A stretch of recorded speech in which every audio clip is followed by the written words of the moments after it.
और बिहार के गोपालगंज पहुंचे बागेश्वर धाम सरकार धीरेन्द्र शास्त्री ने अपने हनुमंत कथा के पहले दिन विरोधियों पर जमकर पलटवार किया। बागेश्वर धाम सरकार ने अपने भक्तों के बीच कहा कि हिंदू राष्ट्र की मांग सबसे पहले बिहार से उठेगी। जाहिर है बिहार विधानसभा चुनाव से पहले बागेश्वर धाम सरकार का यह बयान उनके विरोधियों को नागवार गुजरने वाला है। तो हनुमंत कथा के दौरान बाबा बागेश्वर ने एक बार फिर से हिंदू राष्ट्र की मांग को उठाकर अपने भक्तों को साधने की कोशिश की।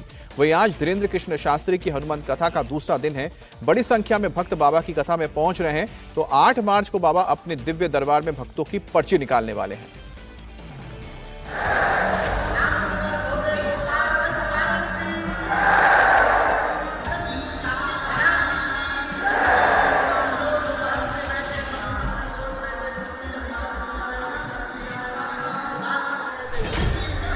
बिहार में बागेश्वर सरकार फिर हिंदुत्व की हुंकार।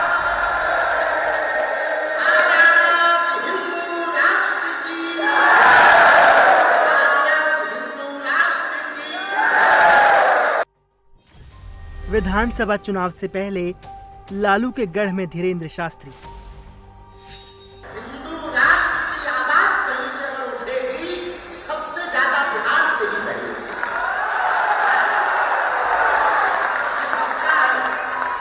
ये हमारा भरोसा है, निजी कॉन्फिडेंस। बल्कि बहुत लोगों को बिहार आने पर, हमारे आने पर बहुत पेट दर्द होता है। 2025 चुनाव में हिंदुत्व का प्रचार, किसके पक्ष में सरकार? अपनी निजी पार्टी है बजरंग दल,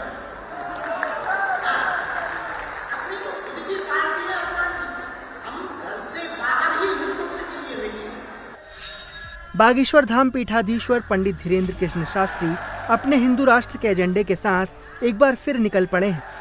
इस बार धीरेन्द्र कृष्ण शास्त्री की कथा बिहार के गोपालगंज में हो रही है, जहां 5 दिनों तक बागेश्वर धाम के पीठाधीश्वर हिंदुत्व की अलख जगाएंगे।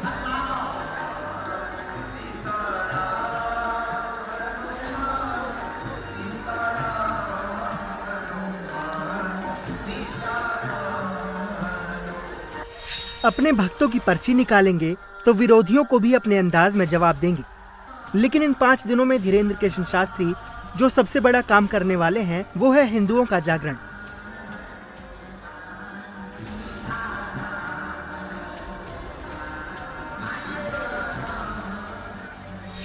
और पहले दिन की कथा में गोपालगंज के भक्तों के बीच बाबा ने ऐलान कर दिया कि हिंदू राष्ट्र की हुंकार बिहार से ही उठने वाली है। एक बात हृदय से बोल रहे हैं, हिंदू राष्ट्र की आवाज कहीं से अगर उठेगी सबसे ज्यादा बिहार से ही पहले।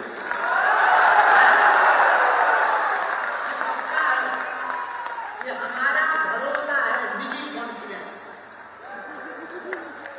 बल्कि बहुत लोगों को बिहार आने पर, हमारे आने पर बहुत पेट दर्द होता है।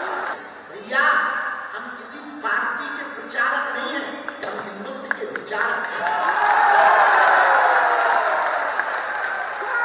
दूसरी बात, राम के राष्ट्र में राम की कथा तो लोग, ये राम का देश है, भगवान कृष्ण का देश है।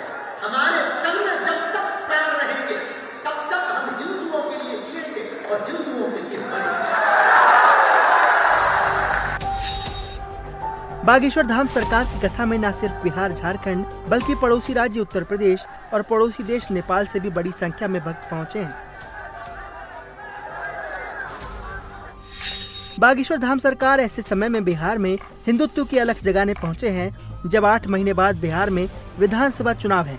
जाहिर है बागेश्वर सरकार के दौरे से हिंदुत्व विरोधी पार्टियां असहज महसूस कर रही हैं।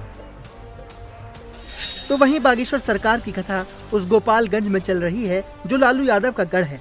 बाबा बागेश्वर के हनुमंत कथा में पहले दिन 1.5 से 2 लाख लोगों की भीड़ पहुंची। 8 मार्च को बागेश्वर धाम सरकार का दिव्य दरबार भी लगने वाला है। महिलाएं हो, पुरुष हो, बुजुर्ग हो, हर कोई यहाँ पर झूमता हुआ नजर आ रहा है। बाबा जिस तरह से कथा सुनाते हैं, जिस अंदाज में बातों को रखते हैं और जिस तरह से भक्ति गीत के जरिए बीच बीच में लोगों को झूमने के लिए मजबूर कर देते हैं, ऐसे में ये पूरा दृश्य यहाँ काफी अलग नजर आ रहा है। 5 दिनों तक बाबा बागेश्वर की जो हनुमंत कथा है वो चलेगी। 8 मार्च को दिव्य दरबार भी लगेगा और चूंकि चुनावी साल है तो जाहिर है बाबा की हर बात पर सियासत भी खूब होगी। विधानसभा चुनाव से पहले बागेश्वर धाम सरकार के गोपालगंज दौरे के खास मायने इसलिए भी हैं कि गोपालगंज की कथा से बागेश्वर सरकार सिवान, सारण, वैशाली, पटना, भोजपुर, बक्सर, पूर्वी चंपारण और पश्चिमी चंपारण तक के भक्तों को भी साधने वाले हैं। जाहिर है बाबा की कथा को लेकर एक ओर जहां उनके भक्तों में उत्साह है तो दूसरी ओर उनके दौरे से पहले ही विरोधी लगातार बाबा के खिलाफ हमलावर हैं।